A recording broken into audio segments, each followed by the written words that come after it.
host, Evan Belfiore. Joining me on the phone on this Thursday, New Year's Day, is a man who is way more prepared than Ohio State was last night, Jimmy Champ. Jimmy, how are you? It's still morning. Yeah, how are you this morning? I'm okay, but I haven't had 25 days off to prepare, so, Yeah, that's just the whole college. Let's play a whole season and then have a whole tournament that starts a month after the season ends. That just never has made any sense to me. But it does not. It does not make any sense, and I mean, but I don't know for if you a can... team that is supposed to be so good offensively, and to hear how great of a play caller Ryan Day is for weeks on end, to see that performance was very disheartening. Yeah, I agree. Because, I mean, kudos to the Ohio State defense. They only gave up 2 scoring drives, really. I mean, the last one they had to let them score to try to get the ball back, so I don't count that one. But Yeah, that makes sense.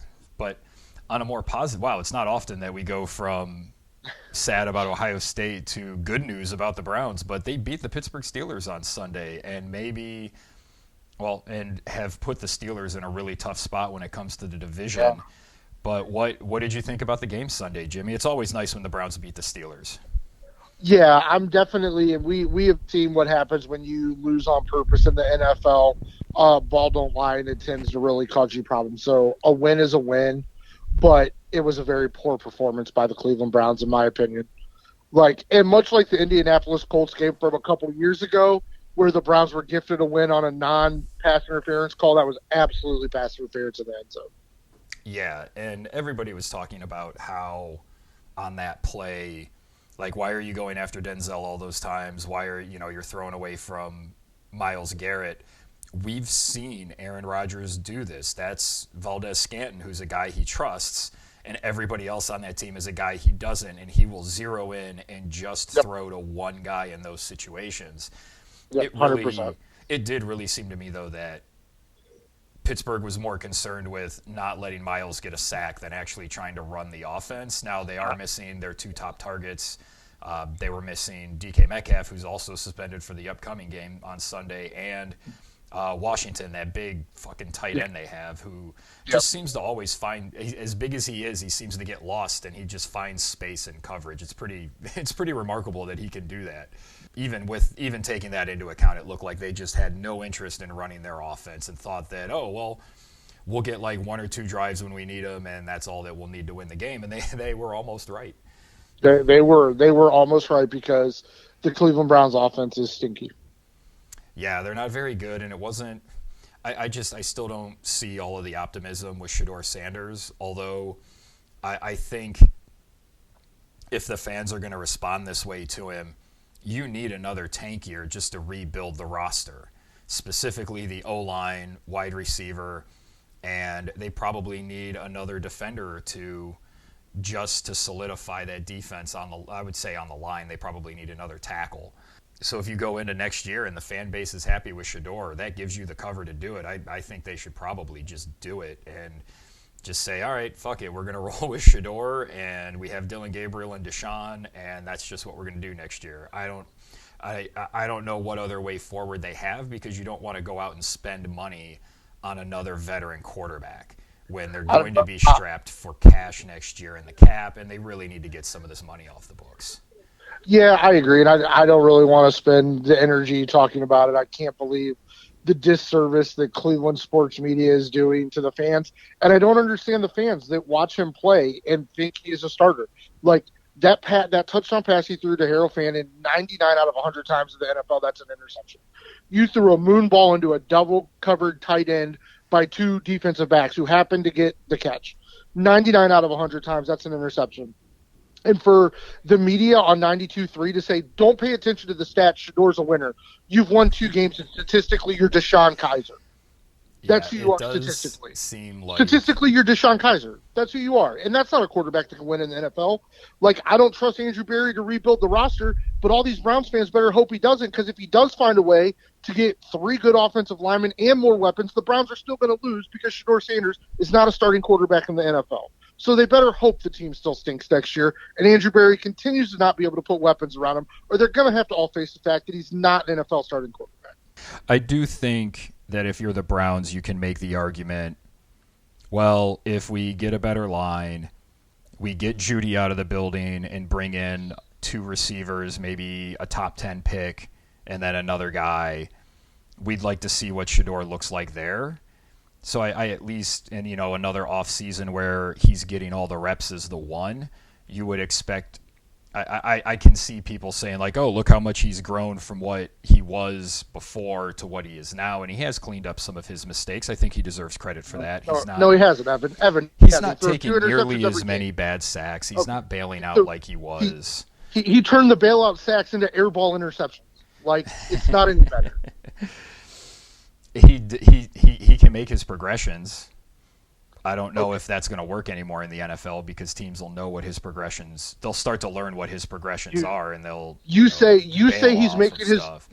But you say he's making his projections. His statistics say he doesn't complete 50% of his passes. So I don't know what that is. He looks more. I guess you could say he looks more comfortable. This is the rose glasses view that I think people are that I see a lot of people making. I don't necessarily agree with these. I see a lot of fatal flaws in his game that you have pointed out and really hit on. But I don't see what other options they have next year other than to just go with the 3 guys I mentioned because, you're going to go spend $7 million you don't have on Kirk Cousins and kick $6 million of that to next year? Yeah, so it actually is helpful that they are still in cap hell, and it's helpful that Andrew Berry can't draft, can't sign successful free agents because none of it will matter. Because the last game Sheduer Sanders played in, where there were actually expectations of him winning, he got absolutely demolished in a game by a team that was better than him in Oregon. Like, that's the last game that Sheduer Sanders played in where people expected him to show up and show out, and he played like absolute trash. So you're going to go into next year with him expecting him to be good and be better. It's not going to happen. But none of it will matter because Andrew Berry's terrible at his job, too. Well, it's okay, though, because Berry's going to get a promotion. Yeah, he should definitely get promoted. Well, he's so good with the cap, but they've been in cap hell for like 5 years. I just... It drives me insane. He's so bad. It's not even he's good with the math and moving the money around, but it's their philosophy that is fundamentally flawed. Yeah, they can't draft, they can't sign players. He doesn't know how to evaluate talent. And then the reports are they're looking at Mike McDaniel. So let's fire a 2-time coach of the year, who I don't think is a good head coach for this team, but let's hire a 2-time head coach of the year and then hire a guy that can't win a game when it's under 50 degrees.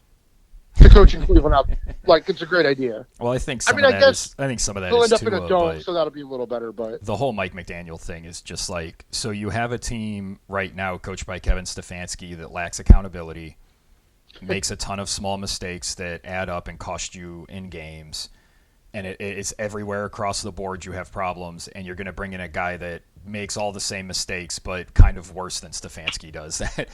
I think he makes all of those mistakes worse. I think his offense can be better than Stefanski's, but it just seems like those two things equal out, and you're not really bringing in somebody that's helpful. And I guess what we should do before we get too deep into the coaching talk is put this on hold until next week or the week after to see what happens with Kevin Stefanski. All of the reports say he's gone. I've been surprised by how many reports have come out and said that it may just be a mutual parting of the ways, where Stefanski's like, you know what, I'm sick of putting up with all of this shit, I'm leaving. It wouldn't surprise me if it's even more because Stefanski wants to leave.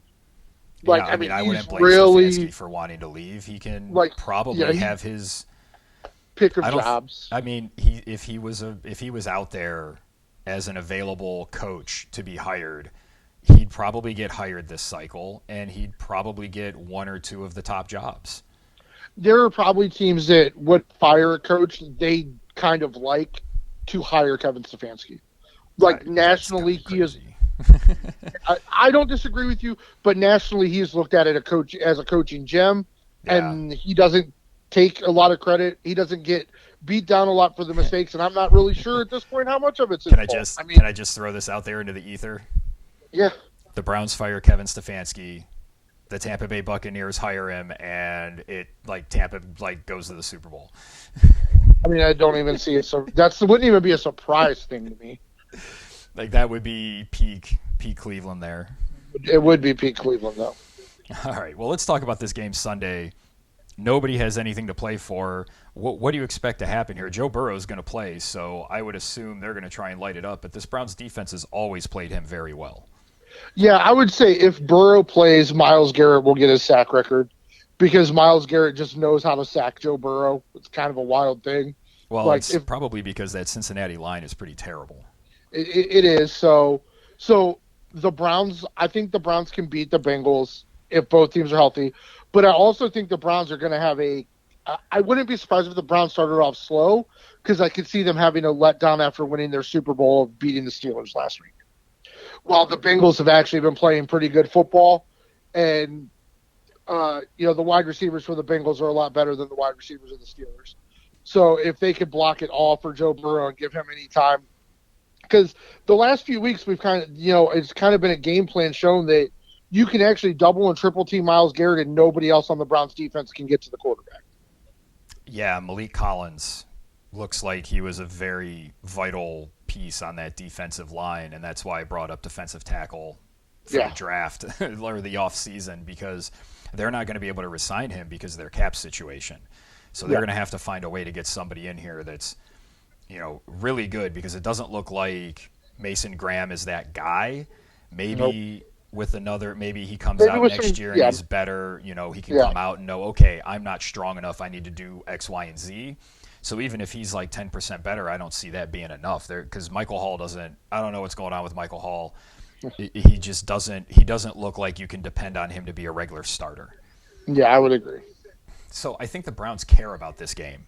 Like, I think the Browns defense cares about this game, because I think they take pride in constantly being able to say they shut down Cincinnati. So that's 7.5. I like Cleveland with the points. This is kind of one of those games that I'm with you, sort of what you do. I don't know about the over-under at 44.5, because you don't know with that Cincinnati defense just being bad. Maybe Sheduer looks good because that Cincinnati defense is terrible. But I definitely like Cincy to win and the Browns to cover. Yeah, I like the under too. I like going all three. Okay, you like the under. They've just been so good against the Bengals offense, and I don't think even against a bad defense, this backup quarterback can really score that many points. So. Yeah, and it's not like the Browns have the weapons to hurt them, and the running game has been really not that good. And now Quinshon Judkins is hurt, and we'll see how long he's going to be out for. That was just a bummer to see him get hurt. Yes. Well, let's start with the games that do matter. We have two of them that are going to be played on Saturday to determine NFC divisions. Well, maybe NFC divisions. The first game is the Carolina Panthers at the Tampa Bay Buccaneers. The Buccaneers are 2.5-point home favorites. 43.5 is the over-under. If Carolina wins this game, they become the winners of the NFC South. If Tampa Bay wins it, they need New Orleans to beat Atlanta to win the division. But for this game here and now, what do you think happens Saturday? I think the Panthers now have the better coach in this scenario. Todd Bowles, to me, he has coached away this division in the last month. But I still believe the Buccaneers have a better roster than the Panthers do, so I think the Buccaneers win this. I think I like the Panthers to cover. I actually think this is like a 1-point game, but I think the Buccaneers get the win. I like the Panthers and the points. I don't know 2 weeks ago I thought Tampa was going to win last week and this week, and then they went out and just laid a giant egg against Miami. I don't trust their defense, and Baker is clearly hurt, and I can't trust an injured Baker. So I actually think Carolina is going to win this game. And I think it might be a good thing for Tampa Bay that happens, because if they lose this game, then that gives Tampa all the ammunition they need to clean house. And I think they just need a new voice in there, and I think they need to go get somebody that can be a stable influence for Baker Mayfield. We talked about it last week. The two offensive coordinators Tampa's had the last 2 years have gone on and done good things in Carolina, the team they're playing, and Jacksonville just a little up the north. So I think Tampa just needs to move on. You got your Super Bowl with Bowles and Brady, and I think it's time for a new chapter. Yeah, unfortunately for your bet, I believe you're 100% wrong. I also do have a Tampa division bet from before the season, so that makes it even more likely that Carolina is going to win. When teams continue to win games the way the Panthers have, statistically, it's always the game that they need that they're not able to pull out like that. So I just don't think Carolina's going to have just enough. Yeah, I think Carolina. It's kind of a movable force versus Yeah. What is it? Immovable object and unstoppable force. Yeah, the stoppable force and the movable object, because Carolina's been winning a bunch of games they probably shouldn't, and Tampa's found ways, at least the second half of the season, to lose games they shouldn't. Should have won. So, like, one of those things has to come out. Yeah. And what'll probably end up happening is Tampa wins the game and Atlanta wins on Sunday, and it ends up not mattering. Well, I do think the Panthers, are just a couple pieces away from probably being able to be really good next year. But I also think what will hurt Carolina the most would be if they win the division and then they have to play a first-place schedule next year, because I don't think they're nearly as talented as the teams in the lead in other divisions. No, and I really think they need to move on from Bryce Young. They need a better quarterback. Yes. Our next game is for the NFC West. The Seattle Seahawks are traveling to San Francisco.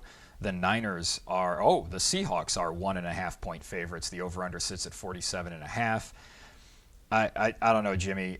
San Francisco at home with points against Sam Darnold. I can't not bet that. San Francisco even won the game in Seattle. I don't know where you find on the field where you say Seattle is better at than San Francisco. I don't know. I don't know where it is on defense, but San Francisco, because of all those injuries, has really done a great job on defense. Robert Saleh, man, he can coordinate a defense, and he's doing a good job down there right now. Yeah, I think San Francisco. I don't see really this game even being that close. I see San Francisco winning this game by 9 points. I don't know if I see him winning by 9, but I felt like this was a game that San Francisco's probably going to win pretty comfortably. Maybe Seattle has a drive in the fourth quarter, and then they don't score a touchdown, or they kick a field goal to make it a 7-point game or whatever, and then San Francisco just runs out the clock. One of those games where the score makes it look a little closer than it probably was. Yeah, I don't think Seattle has had a bad habit of letting teams get out in front of them, and I don't think you're going to come back on the San Francisco team. Yeah, I think the running game is too good. They can kill clock. I think they're going to get down, and I don't think you're going to have enough possessions to come back and win. Yeah, cheers to Christian McCaffrey coming back and putting up a huge season. Yeah, still really good. Our next game is the aforementioned New Orleans Saints versus Atlanta Falcons. This is in Atlanta. Falcons are 3.5 point favorites. The over-under is 44. And I don't know, Jimmy, I like New Orleans because they've probably been the best team in this division the last month of the season, as crazy as that sounds. Yeah, I want New Orleans to win this game because there's going to be a lot of eyes on it, and I want Tyler Shuck to just play incredible, so the voters have to give him the Rookie of the Year for offense. Because it's absolutely absurd that that's what's happened, but that's what's happened. Yeah, it's been a strange year, man. Yeah. Our next game, speaking of strange years, this is a strange game. The Minnesota Vikings are 7-point favorites hosting the Green Bay Packers. 35.5 is the over-under. Green Bay's locked into the 7 seed of the playoffs, and the Minnesota Vikings don't have anything to play for, and J.J. McCarthy is injured. Are they still going to run Bosmer out there again? Yes. Is this going to be Bosmer? And I think I saw Willis is actually might play. I don't know. This is a total stay away for me. Backup quarterbacks in a game that doesn't mean anything. No. Ev, no. This is not a stay away. This is one of the two, and we'll get to the other one. This is one of the two easiest bettable games on the schedule. The Vikings win this game. The Packers they cover the 7? That's a big spread. They cover the spread. Wow. All right. The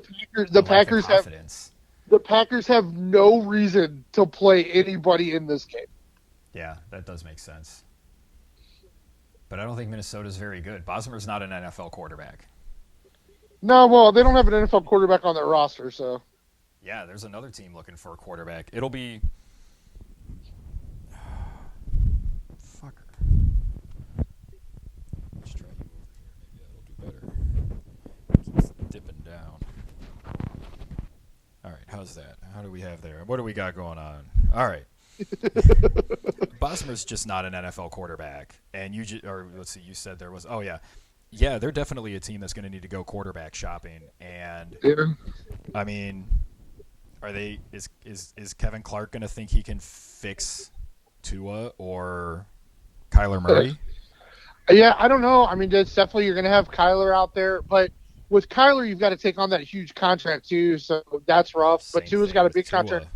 Tua's got a big contract as well. I actually think, just having watched him in primetime games these last couple of weeks, like I actually think Malik Willis is probably going to get a starting job somewhere.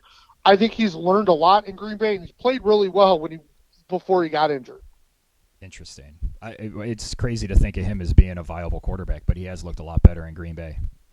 Like get behind a real coach, a real good offensive coordinator, offensive system, learn how to play the position. To me, he's just like in big games, like he's played pretty well, and he's a lot more cap friendly than Tua and Kyler. Absolutely. Our next game sees the Houston Texans hosting the Indianapolis Colts. The Houstons have an outside shot if the Jacksonville Titans game goes the way they want. The Texans are 10.5-point favorites here. 39 is the over-under. I assume you're all over the Texans here. I don't know if they'll win by 10.5 because if they get up by like a touchdown, they might pull some starters because the Colts are starting Riley Leonard, so that RIP Riley Leonard. I don't know why in the world you would do that to a young quarterback against this defense when they have to win. But, yeah, I mean, I don't think the Titans can beat Jacksonville. So I think Jacksonville is going to win the division. The Texans will lock in at the 5 seed with a win. But I don't know if they'll cover. Like I said, I could see them, like, getting up early and then pulling some offensive starters, just getting some rest. Those other games, maybe Jacksonville gets up big early. Yeah, and then there's no reason because I just don't think the Colts offense is going to be able to do anything against the Texans defense. I love the under in this game. I think that's probably a really good bet. And I think for the Texans, I think the 5 seed is probably exactly where you want to be in the AFC because, well, I don't know if – I think all of the wild card teams are probably going to have confidence playing most of the division winners because I think the Patriots might be the only one that's actually any good. Yeah, and we just don't know because they haven't really played anybody. Yeah, so you just don't know. But I think getting to play Pittsburgh or Baltimore for Houston that's a huge win. That's a huge win because they can tackle. Like, they can tackle Derrick Henry.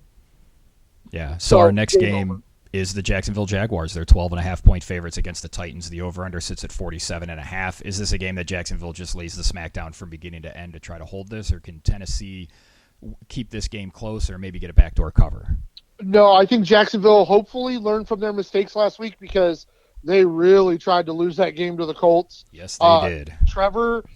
Playoff Trevor's starting to show up, Ev. He's starting to look shaky last week. Yep. Making some stupid Trevor Lawrence plays, so I don't know what's going to happen. But I do think Jacksonville's going to end up as the 1 seed. So there you go. Our next game sees the Dallas Cowboys as 3.5-point favorites in New York against the Giants. 51.5 is the over-under. This is a game where there doesn't seem to be a lot to play for. Jackson Dart may be trying to play for next season, but I think Dallas is going to win this game just to try to get a winning record. I don't know what that does for them, but it probably gives them a little momentum going into next year, at least from their mindset. Yeah, I think at any level, I think the Cowboys just have a little bit better roster, so I think Dallas will win, even if it's backups playing whatever. Yeah. This is a game, by the way, unless you're a true – I mean, I don't know if there's any actual true Cowboys fans when they're losing. So if you're not a true New York Giants fan, don't watch any of this game. It's going to be horrible. Our next game sees the Philadelphia Eagles as 4-point home favorites against the Washington Commanders. 39 is the over-under. Season from hell for the Armada, and that Eagles defense looks like it's really rounding into form, so I don't expect Washington to be able to score a whole lot, but I don't know what the fuck's going on with that offense, man. The Eagles they just have so many lulls where they look really, really bad, and those were the times where Barkley really saved them last season, and he just doesn't look like he's got the legs to do it this year. It's something we've talked about all year. Yep, it makes sense after all those carries and all those yards last year. I agree with you. I think the Eagles probably win this game by a touchdown, but it could be 7-0. I'm good with the under. I like the under here. Defensive fumble recovery for a touchdown. For the Eagles offense to make the Bills' bad defense look that good in the second half of that game last week was crazy. Our next game sees the Kansas City Chiefs as 5.5-point road favorites in Las Vegas against the Raiders, who are just absolutely trying to lose everything. 36.5 is the over-under.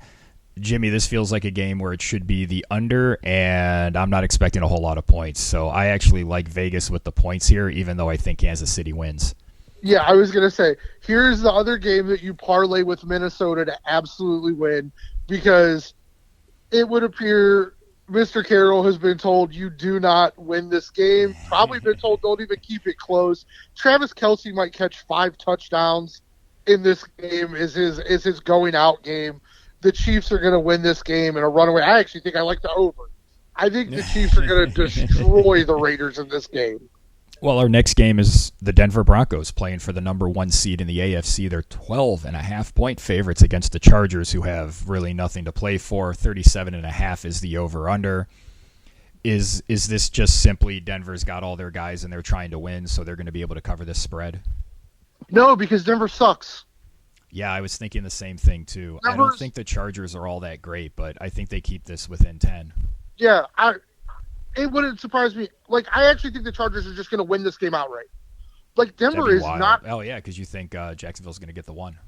Yeah. So there's some more crazy I think going to happen. We're going to talk about it in a minute. Yeah, I think Denver stinks, and I think the Chargers are better, even with their backup quarterback. I think the Chargers are better. Playing, like, people talk about how good Denver's defense is. That's actually how good Houston's defense is. So when the Chargers get to step on the field where they actually have 2 seconds to throw a football or can get a little bit of a running game, I think they're going to win this game. Denver is so fraudulent, it's not even funny. Our next game sees the LA Rams hosting the Arizona Cardinals. The Rams are 7.5-point favorites. 46 is the over-under. Man, this Rams team looked like they were just heading straight to the Super Bowl. Couple injuries on the offensive line. Devontae Adams goes down, and like all of our dreams have been crushed, and along with our bets. What do you think happens in this game, Jimmy? I think for me, like, this is just a stay away because it's going to depend on what happens Saturday. With this game 100% with you. Don't worry about this game until Sunday afternoon. Yeah, if they are locked in at that 6th spot, can't move anywhere, I imagine they'll rest everybody. So this is just, I mean, if they think they have something to play for, I'm all over the Rams here, but they could probably use a little bit of rest. Stafford could maybe use a week off after really forcing some bad passes last week, but I do want to give just a quick shout out to Puka Nacua making the greatest catch I've seen since Odell Beckham's that was then ruled not a catch. But that was absolutely incredible.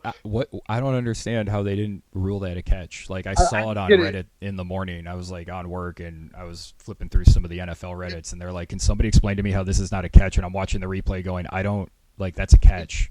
It should be. I guess it's just a new rule, right? Like, it should just be a new rule. Like, after you've caught the ball, the defensive back should have 15 seconds to then slap it out of your hand, and then if you drop it, then it's not a catch. Like, it doesn't make any sense. Like, yeah, I don't know. I don't. Whatever. But We've been arguing about what a catch is since Des Bryant and Calvin Johnson made amazing catches that were like, no, that's not actually a catch. Yeah, but that was an incredible catch, man. I thought that catch was wild. But yeah, I still think the Rams. Like, I like the Rams to win at least one playoff game. I still think they're going to be okay, but they could maybe use a week off of just getting to reset, relax, and then come back strong for the playoffs.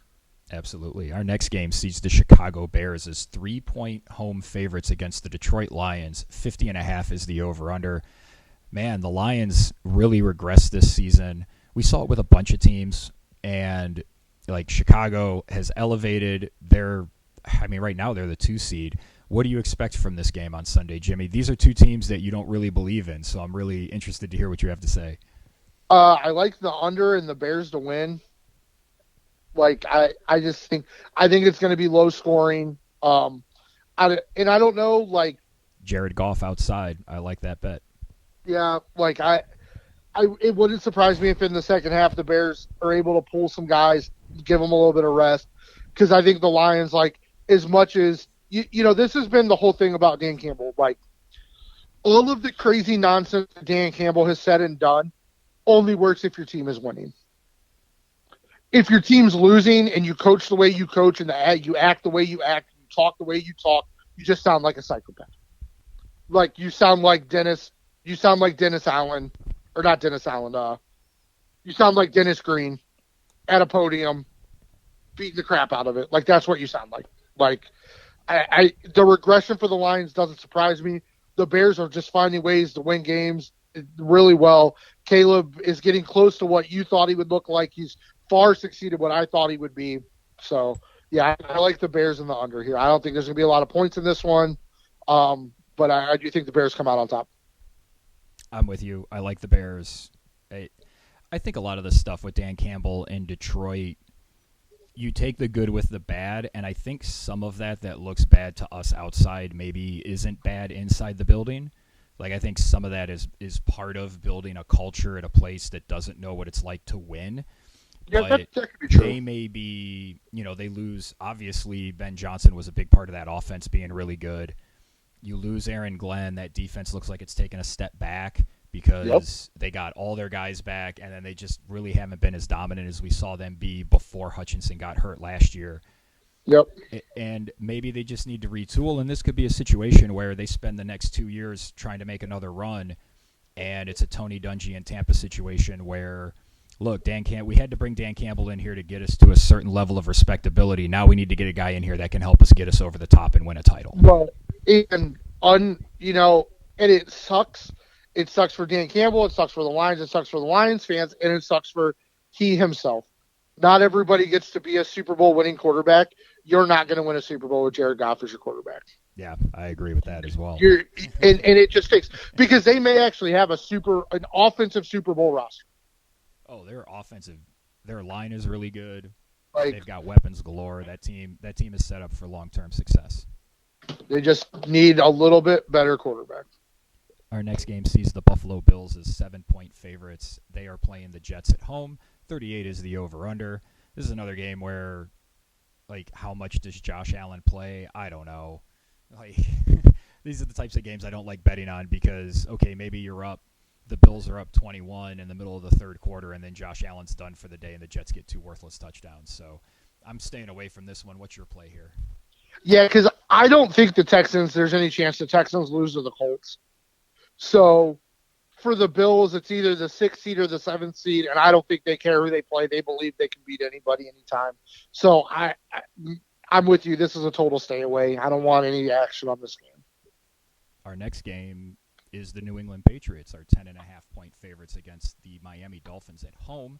45.5 is the over-under. I mean, the Patriots are going to win this game because it's going to be below 50 degrees. But, this is a good test, man. If the Dolphins can win this game or keep it close, then we can totally throw it all on Tua. Yeah, I think the Dolphins win this game. Wow, you think the Dolphins win? I think the Dolphins win. New England's the 2, or no, they're. Where are they? Are they locked in anywhere? Hold on, let me pull up the. It would then move the Patriots to the 3, which is what I think happens. I think. In a year of the chaos we've had. If Denver and New England both have to lose for Jacksonville. Yeah, to be the 1. And that is that's wild. What I can't believe I don't see this Patriots team having a chance at the 1 seed and losing. But how many games this year have gone that way, man? Like just play into the chaos factor. I totally respect that bet. Like, that's just because there's just no way. Like, with the way this season has gone, there is no way this weekend that every team that should and easily win will. I just don't see it happening, and I don't know why. Well, I don't believe Denver is any good, and I just think the Patriots somehow are going to lose this game to Miami, and it's like you said, and then Tua is not going to be able to be hired anywhere. Yeah, it's going to be wild. He may go him and Kyler Murray may end up going the Cam Newton route where they're just out of the league. Yep. Our last game of the week, Sunday night, 8:20, AFC North, Baltimore Ravens in Pittsburgh. The Ravens are 3.5-point favorites. 41 is the over-under. That tells you that everybody expects Lamar to play in this game. Jimmy, the Ravens have battled back from a just terrible start to put themselves in a one-game situation to make the playoffs. Pittsburgh has pretty much done the opposite. They started hot, and they've just failed their way into this game. Normally, we would say Tomlin at home getting points, you got to take him. Does that still ring true to you?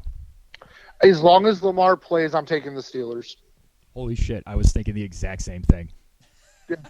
Yeah, I just think for whatever reason, whatever's going on with Harbaugh and Lamar, whatever's going on with the offensive flow and Lamar, like that team looked exactly like they should look in a must-win game against a pretty good defense with Tyler Huntley at quarterback. I believe if Lamar plays, Pittsburgh wins the game outright. Yeah, I like Pittsburgh here, and it's at 3.5. It's a field goal game, and these games almost always come down to a field goal. Yep. And right now, the Steelers have way more confidence in their kicker than the Ravens do in theirs. Absolutely. Well, that's it, Jimmy. That's all the games. We'll have the first round of the playoffs. We've been really successful in the playoffs the last couple of years in the first round. Yeah, the last 2 years have been really good. So we'll see if that can continue with how much chaos there's been this year. And I guess when we talk next week, we'll know whether or not the Browns will be looking for a new head coach. Yeah, and I really thought about it after our last episode. I really thought a lot about what you said, and they may end up sticking with Stefanski just because of who's going to be available. There may not be anybody that you could even try to sell as better than Stefanski to the fans. Yeah, I don't see the fans like this whole McDaniel thing just reeks of, hey, let's float this out there and see how the fans react to it. And everybody's just like, that just sounds crazy. Yeah, I mean, Mike McDaniel, had a subpar quarterback and really good wide receivers and couldn't win, so it's probably not the place for him. Yeah, I would not think so. All right. Well, Happy New Year, my friend. Well, Happy New Year, brother. Yeah, we'll come back next week. Thanks for talking the final week of the NFL season with me. No place I'd rather be. And I would like to thank all of you for listening. For Jimmy Champ, I'm Evan Belfiore. From all of us here at No Broken Legs, Happy New Year.